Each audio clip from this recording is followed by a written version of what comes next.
Mas o Flamengo ele teve sim daí uma supremacia bem maior no segundo tempo do que de repente aquele pouco domínio do Inter, mas poucas chances criadas assim no primeiro tempo pelo talento, mas é onde a condição física ela está mais parecida nesse sentido. Depois o Inter ele deu um passo atrás, mas eu vi o Inter sofrendo mais fisicamente para sustentar todo o jogo. Acho que isso tem a ver, de novo, repito, com formação de elenco, e hoje a questão foi muito radicalizada pela ausência ao mesmo tempo de Gerson e Arrascaeta. Fala galera, bem-vindos a mais um vídeo do canal. E após o empate do Flamengo com o Internacional na primeira rodada do Campeonato Brasileiro, né, jogão aí entre os dois clubes postulantes ao título do Brasileirão, né, vou trazer para vocês a galera do Troca de Passes falando tudo que rolou nesse grande jogo do Flamengo e Internacional, tá certo? Um jogo em que o Flamengo pressionou muito o Internacional e poderia ter saído com a vitória, né? E vamos ver a galera do Troca de Passes do Sport TV, mas antes eu quero te convidar a se inscrever no canal. Nos ajuda a bater a meta de 6.000 inscritos, tá bom? Se inscreva aí, dê essa moral. Também curta o vídeo, né? Deixe seu like, ative o sininho da notificação e também compartilhe o vídeo aí, galera, para ajudar na divulgação, beleza? E bora ver aqui a galera do Troca de Passes do Sport TV, galera. Vamos falar muito sobre os jogos todos da rodada. Vamos iniciar falando do jogo que acabou de terminar, o jogo do Maracanã. Daqui a pouco Luiz Carlos Júnior, Lédio Carmona, o Intrépido e Roger Flores estarão aqui para conversar com a gente direto do Maracanã, mas já dá para a gente ir trocando algumas ideias. Eu gostei do que viu, né? Eu gostei do que vi nessa noite lá no Maracanã. É que você falou do Viu, né? Do Viu já é para nós, a gente né? viu já no passado, né? O jogo já foi. O primeiro tempo bom, né? De equilíbrio, mas na segunda parte o Flamengo foi bem superior ao Inter, né, Mansur? Acho que, pelo que foram as duas etapas, eu acho até que o placar mais justo seria a vitória do Flamengo, pelo que produziram as duas equipes ao longo dos 90 minutos, não? É isso, Felipe. O Inter teve um primeiro tempo de muito boa organização defensiva. A construção da jogada, que é muito típica desse Internacional, até o Rafael Marques, que fez uma análise tática antes do jogo, mostrou como o Inter resolve jogadas construindo e com cruzamento para definição do lado oposto, né? E isso aconteceu, a gente depois vai até se deter um pouco nesse lance na nossa análise tática aqui no Troca, mas o Inter com boa organização defensiva não saía tanto para contra-atacar. Esse lance é um lance até um pouco de exceção no primeiro tempo, mas para mim o jogo, você termina, sobre o lado do Flamengo, é possível terminar o jogo com um olhar positivo de que o Flamengo no segundo tempo construiu o suficiente até para ganhar o jogo, mas por outro lado reforçar uma visão que é anterior ao Campeonato Brasileiro de um time que tem enorme dificuldade de transformar em gols muitos jogos que ele domina o adversário, muitos momentos de jogos, grandes passagens de jogos em que ele domina o adversário. Acho que isso tem a ver, de novo, repito, com formação de elenco, e hoje a questão foi muito radicalizada pela ausência, ao mesmo tempo, de Gerson e Arrascaeta. Quando o Flamengo, em geral, constrói, você tem o Gerson vindo da direita para dentro para ser um meia, praticamente, o Arrascaeta quase como uma dupla com ele de meias. Esse papel hoje, em grande parte do jogo, estava entregue ao Luiz Araújo e ao Bruno Henrique, que como um segundo atacante, por vezes vinha fazer esse trabalho entre as linhas do adversário. Os dois com muita dificuldade de jogar. E com características absolutamente diferentes. Porque o elenco do Flamengo, como a gente já vem dizendo há um tempo, tem menos jogadores habituados a trabalhar pela faixa central do campo e muitos jogadores que, de origem, até podem partir de fora para dentro, que é uma coisa, mas com pouca característica de já atuar entre as linhas adversárias. Isso, para mim, fez muita diferença, ainda mais contra um Inter que veio muito bem organizado, uma linha de 5, Fernando no meio dos zagueiros, fazendo um bloqueio muito bem feito no primeiro tempo, mas no segundo o Flamengo construiu o suficiente para ganhar. Vamos conversar mais então sobre esse jogo do Maracanã, porque já estão prontos aqui para conversarem com a gente Luiz Carlos Júnior, Lédio Carmona, o Intrépido e Roger Flores. Tudo bem, meus amigos? Boa noite. Privilegiados que puderam ver um bom jogo ao vivo, em loco aí no Maracanã, entre dois times, como a gente já dizia desde antes do jogo rolar, né? Dois times que imagino que serão postulantes a título lá no final da temporada, certo, Luiz? Boa noite, bem-vindo ao Troca, amigo. Boa noite, amigos. Alô, Diniz. Alô, Alex. Fala aí, Mansur. Bom, dois times que entraram como dois dos favoritos e que mostraram que tem muito repertório, apesar de desfalques importantes para os dois lados, talvez até especialmente para o lado do Flamengo, um empate que trouxe emoção, especialmente no segundo tempo, não, Roger? É isso, Luiz. Gostei muito do jogo. Mandar um abraço à rapaziada que tá lá na mesa. Gostei muito da partida. Disse aqui no finalzinho que, de repente, plasticamente, faltou um pouquinho, porque são grandes jogadores dos dois lados, mas nuances táticas, reviravolta durante o jogo. O Flamengo melhora, o Inter faz alguma modificação com o Roger Machado, puxando Fernando de meio campista para terceiro zagueiro, depois no final do jogo, tirando ele de terceiro zagueiro, voltando para ser meio campista, com a entrada do Thiago Maia. Claramente, esses dois detalhes fizeram diferença, né? O Flamengo começou melhor, foi empilhando algumas oportunidades. Numa jogada por cima, o Juninho faz um cabeceio que o Rocher até se machuca no lance, se lesiona. A partir daí, o Roger Machado entende taticamente que o Inter está sendo dominado, traz o Fernando para ser terceiro zagueiro e dá um pouquinho mais de liberdade para Bruno Henrique, Bernabé saindo como ala um pouco mais do lado esquerdo, e o Inter sai na frente. Segundo tempo, o Flamengo volta melhor. Essa é a jogada aí que eu falei, que o Rocher se machuca. Foi corajoso, hein? E aí, no segundo tempo, o Flamengo volta melhor novamente, o Inter novamente em dificuldades, e mais uma vez o Roger aí faz o movimento oposto, né? Tira o Fernando de terceiro zagueiro, bota ele como meio-campista, entra o Thiago Maia, ele povoa o meio de campo e começa a sair daquele sufoco que o Flamengo impunha ao Internacional. Um jogo muito legal, Lédio. Eu gostei, principalmente por causa dessas nuances, a entrega e a disposição das duas equipes e dois grandes treinadores nos bancos, né, Lédio? Exatamente. Boa noite, amigos. Exatamente. Em resumo, tudo isso que o Roger falou, eu assino. E fica o alento, né? A gente fala tanto de que a gente não tem bons treinadores. Os dois treinadores hoje eram brasileiros, né? E têm trabalhado muito bem nos seus times. O Felipe Luiz fazendo um trabalho exuberante no Flamengo. O Flamengo, na minha opinião, jogou mais. Poderia ter vencido o jogo, principalmente pelo que fez no segundo tempo. Agora, o Roger, que também faz um trabalho excepcional do Inter, ele conseguiu, em alguns momentos, equilibrar o jogo, se defender muito bem no primeiro tempo, no segundo tempo não tão bem assim, mas conseguiu uma resposta no momento de maior pressão do Flamengo, congestionou o meio-campo e até teve fôlego para chegar lá duas vezes para chegar em contra-ataque, só que errou muito o último passe, muito não, mas em 2 ou 3 vezes errou muito o último passe, uma bola o Valência abriu demais, poderia ter tido até um pouco mais de êxito nessa proposta o Roger. Mas acho que foram 2 propostas. A do Flamengo acho que foi mais bem sucedida, que soube se defender bem, menos no lance do gol do Inter, em uma ou outra escapada, e teve muito poder de fogo. O Flamengo terminou com o triplo de finalizações do Inter. Esse é o gol do Léo Pereira. Agora, é o que o Mansur fala. Agora a gente tem que falar um pouco sobre o Flamengo. A dificuldade que o Flamengo tem para resolver os jogos. Se você ver, o Flamengo foi campeão estadual, mas empatou 2 vezes com o Fluminense. E o Flamengo é bem melhor que o Fluminense hoje em dia. E jogou bem melhor do que o Fluminense. Ele ganhou os jogos contra o Vasco. O Flamengo é muito melhor que o Vasco. Sim. Mas em nenhum momento com uma diferença de gols que exemplificasse essa diferença entre um time e o outro.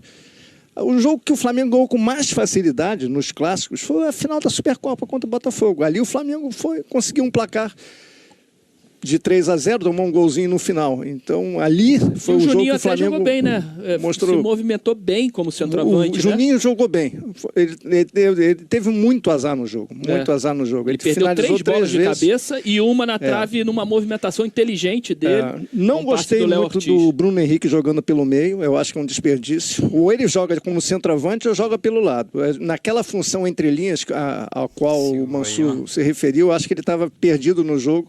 O Flamengo, que já tinha desfalques, acabou perdendo também, em boa parte do jogo, o poder de fogo do Bruno Henrique. O Juninho não, achei que ele fez um bom jogo. As substituições do Felipe deram certo, as do Roger também deram certo. Uma era mais para se defender, deu certo para o Inter. O outro era para mais atacar. Não deu tão certo assim para o Flamengo, que no final das contas foi um resultado melhor para o Internacional. Mas em termos de qualidade dos treinadores de trabalho, por mais que o Flamengo tenha jogado mais, o jogo deixa uma esperança para a gente. Temos bons treinadores e os 2 deles estavam aqui hoje à noite no Maracanã. Vamos continuar conversando sobre o jogo. O Mansur preparou aqui uma análise tática, né?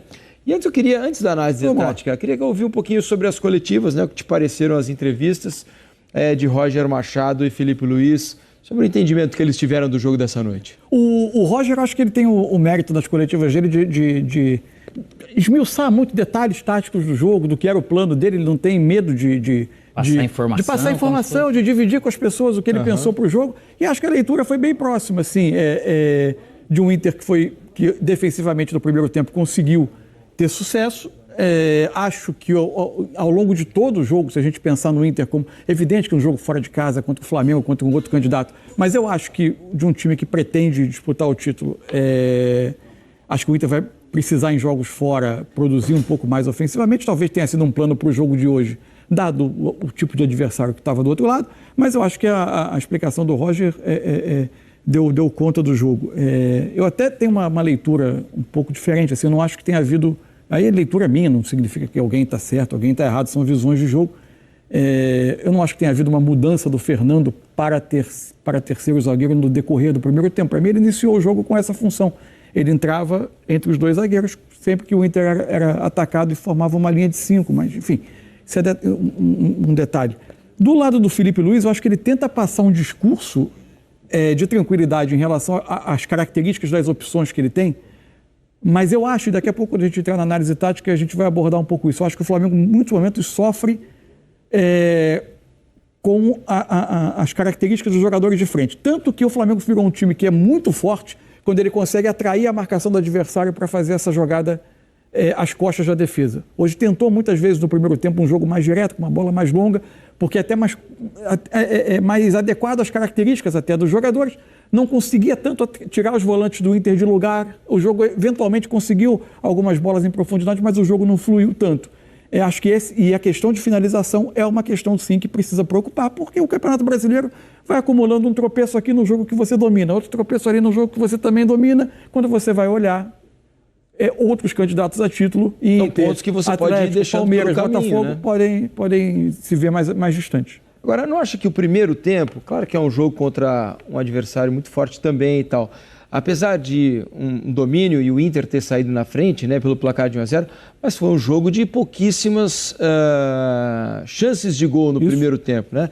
Chances claras, né, com exceção do gol, o belo gol do Bruno Henrique, numa ótima construção, que a gente vai ver ela todinha daqui a pouco aqui no Troca de Passes, no lindo cruzamento do Bernabé e o belo chute do Bruno Henrique. Mas foram poucos os lances de emoção, de grande perigo. A cabeçada do Juninho, né, numa defesa dupla ali, onde até o Rocher parece ter se machucado, né? Acho que a lesão é naquele momento, a lesão na mão. Mas foram poucos os grandes momentos no primeiro tempo em termos de criação, né, Alex? Se for ver, o Inter ele não começou pressionando como o Flamengo naturalmente em casa. Ele tentou pressionar muitas vezes e não conseguiu. O Inter até conseguiu sair ali, mas só que não passava muito desse meio com perigo. Mas dos dois times, o Inter conseguia ter um pouco mais de construção com a bola no pé. E é óbvio que esses dois times, em algum momento do jogo, você vai ter dificuldade de marcar o outro, né? Vai ter algo assim. A questão do Fernando entrar lá no primeiro tempo surtiu um efeito, acredito, né? Com bola, sem bola. E no segundo tempo não, daí não teve essa mudança, porque eu acho que no meio ficou faltando muito essa questão, só para ter o Bruno Henrique, você traz um Alan Patrick que não tem isso. E eu acho que isso foi trazendo um desgaste físico para o Inter, que foi apertando, depois ele não conseguia sair. Você não acha que ele aliviou o jogo na parte final, depois de entrada do Thiago Maia? Isso. Ocupando um pouco mais o setor? Tanto que eu até imaginei que, de repente, o Romero pudesse ter entrado, às vezes no Alan Patrick, para dar realmente um pouco desse gás junto com o Thiago Maia. Tanto que ele tira e depois coloca o Ronaldo. Milagre lá mas ficou muito difícil de marcar. O Ronaldo entra junto com o Carboneiro com 14 minutos. O Carboneiro ainda beleza para dar uma energia, mas o Alan Patrick ele já não tinha condição mais. E entra o Enner. Então você poderia ter dado um pouco de gás, já que aquela linha de trás ela estava sustentando bem, mas acho que faltou para o Inter ali. E quando entra... quando vai fazendo algumas mudanças, cara, essa questão de você jogar por dentro, que é onde desgasta mesmo. E o desgaste da bola que está na beirada, vai passando o tempo do jogo para você acertar um cruzamento, vai ficando cada vez mais difícil, né? E se faz esse cruzamento por fora, para essa defesa do Inter, ou de quem está defendendo, eu acho que é melhor. Mas o Flamengo, ele teve sim daí uma supremacia bem maior no segundo tempo do que, de repente, aquele pouco domínio do Inter, mas poucas chances criadas assim, no primeiro tempo pelo talento, mas é onde a condição física está mais parecida nesse sentido. Depois o Inter ele deu um passo atrás, mas eu vi o Inter sofrendo mais fisicamente para sustentar todo o jogo. E até para corroborar o que você está dizendo, no primeiro tempo especialmente, percebi que quando o Inter conseguia escapar da pressão do Flamengo, e fez isso algumas vezes com boa qualidade de passes, chegava com muito pouca gente na frente. E aí a jogada acabava não se desenvolvendo para criar uma chance de gol, terminar numa finalização, acabava sempre perdendo a bola, né? Algo que talvez precisa ser melhorado para que o Inter chegue com mais gente à frente depois que escapa da pressão. Dois times, Felipe e Mansur, com muita qualidade com a bola no pé, é mais difícil você ter transição, porque você rouba menos bola. Né? Então, nesse sentido... Os times cuidam melhor da bola, lógico, né? Eles cuidam melhor disso. O Inter é um time que é capaz de chegar com mais gente, né? Eu acho que teve muito de um plano adaptado ao tipo de jogo hoje, né? O Flamengo normalmente é um time também que ataca com muita gente chegando na última linha ofensiva, pressionando muito a defesa adversária. Então, talvez ele tenha sido um plano que o Roger tentou adaptar para minimizar um pouco riscos e tentar encontrar o gol do outro lado, como acabou encontrando no primeiro tempo. Mas, especialmente no segundo tempo, eu esperava mais do Inter. Em especial, começou a sofrer defensivamente e ofensivamente ele praticamente não produziu. A gente tem um segundo tempo de 13 finalizações a 2. Pois é, uma diferença bastante grande. E a galera, o Flamengo só empatou com o Internacional, né? Poderia ter saído ali com uma vitória se tivesse caprichado mais nos chutes a gol, né? Nas finalizações. E o Flamengo, como todo mundo fala, produz muito, mas faz poucos gols, né? Isso aí tem sido uma deficiência desde a era do Gabigol, né? O Gabigol também, para fazer um gol, ele perdia 10. Então, isso aí é uma coisa que o Flamengo tem que melhorar, precisa melhorar a finalização, o último passe, para sair com mais qualidade, né? Para poder fazer esse gol aí que é tão desejado, né? Que o Flamengo empilha chances e faz poucos gols, que pode fazer diferença no decorrer da temporada, né? E uma boa análise aí para vocês da galera do Troca de Passes, né? Espero que nos próximos jogos o Flamengo consiga aí reverter essas chances em gols, tá certo? E é isso aí, galera. Se você gostou do vídeo, eu quero te convidar a se inscrever no canal, tá bom? Se inscreva, deixa o like, compartilhe o vídeo e ative o sino da notificação para não perder nenhuma notícia do Mengão, hein? E até nosso próximo vídeo, galera.